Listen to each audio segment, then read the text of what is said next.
Uma pessoa que conhece o poder da palavra torna-se cuidadosíssima com o que diz e com o que conversa.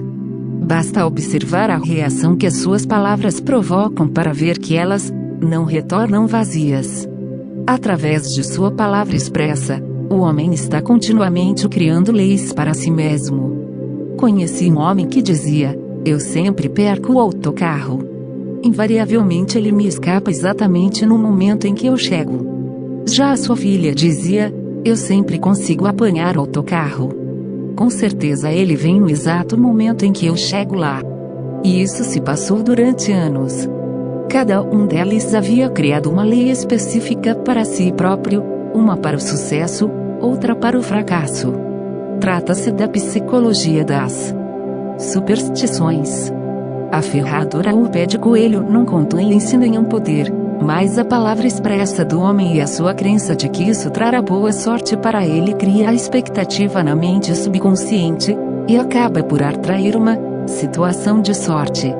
Imagino, contudo, que isto não funcionará quando o homem for espiritualmente avançado e vier a conhecer uma lei superior. A pessoa não pode retroceder, e deve jogar fora todas as imagens sombrias. Por exemplo, 2 homens, em minha turma, tiveram grande sucesso nos negócios por vários meses, até que, subitamente, tudo foi por água abaixo. Tentamos analisar a situação, e eu descobri que, em vez de fazer suas afirmações e agradecer a Deus pelo sucesso e prosperidade, cada um deles havia comprado um amuleto. Eu disse: "Ah, eu vejo que vocês têm depositado fé em macaquinhos da sorte em vez de acreditarem desses amuletos e clamem pela lei do perdão, como a de Pios." O Lombert tem o poder de perdoar ou neutralizar seus próprios erros. Eles então decidiram livrar-se dos amuletos, e tudo voltou a correr bem com seus negócios novamente. Isso não significa, contudo, que todo mundo deva tirar fora todo e qualquer enfeite da sorte, ferradura, etc. que tenha espalhado pela casa. Mas a pessoa deve sim reconhecer que a força que está por trás disso vem do único poder que existe, o de Deus, e que o objeto simplesmente lhe dá a sensação da expectativa do desejo de que algo aconteça. Eu me encontrava com uma amiga, um dia, e ela estava desesperada. Ao cruzar a rua, ela apanhou uma ferradura. Imediatamente, encheu-se de alegria e esperança. Ela disse que Deus havia lhe enviado a ferradura, para que ela se mantivesse animada. Na realidade, no momento aquilo talvez tenha sido a única coisa que ela poderia ter, o de Deus, e que o objeto simplesmente lhe dá a sensação da expectativa do desejo de que algo aconteça. Eu me encontrava com uma amiga, um dia, e ela estava desesperada. Ao cruzar a rua, ela apanhou uma ferradura. Imediatamente, encheu-se de alegria e esperança. Ela disse que Deus havia lhe enviado a ferradura, para que ela se mantivesse animada.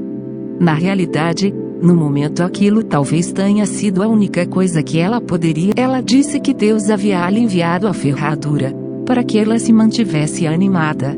Na realidade, no momento aquilo talvez tenha sido a única coisa que ela poderia ter registrado em seu subconsciente. A sua esperança se tornou fé, e ela em última análise fez uma maravilhosa revelação.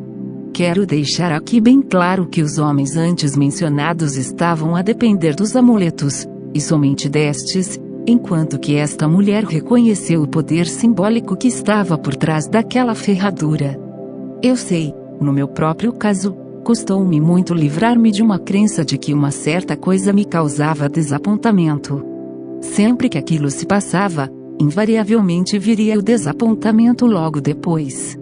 Descobri que a única forma pela qual eu seria capaz de lidar com aquilo era estabelecer uma mudança em meu subconsciente, fazendo a seguinte afirmação: não existem 2 poderes, mas somente um poder, Deus. Portanto, não existem desapontamentos, e aquilo que acontece comigo significa uma surpresa agradável. De imediato, percebi uma mudança, e surpresas agradáveis começaram a aparecer pelo meu caminho. Tenho uma amiga que sempre dizia induzi-la a passar por debaixo de uma escada. Eu lhe disse: você tem medo, você estará cedendo a uma crença em dois poderes, o bem e o mal, em vez de só em um. Como Deus é absoluto, não pode haver força que se oponha a ele. Para demonstrar que você somente acredita em um único poder, o de Deus, e que não há nenhum poder ou realidade no mal, passe por debaixo da próxima escada que encontrar pela frente. Logo depois, ela se dirigiu para o seu trabalho no banco. Ela teve de ir abrir sua caixa de valores no cofre e no caminho havia por acaso uma escada. Era impossível atingir o cofre sem passar por debaixo dela. Ela gritou de susto e se afastou. Ela não podia encarar do leão à sua frente. Contudo, quando ela alcançou a rua, as minhas palavras soaram em seus ouvidos, e ela decidiu voltar e passar por debaixo da escada.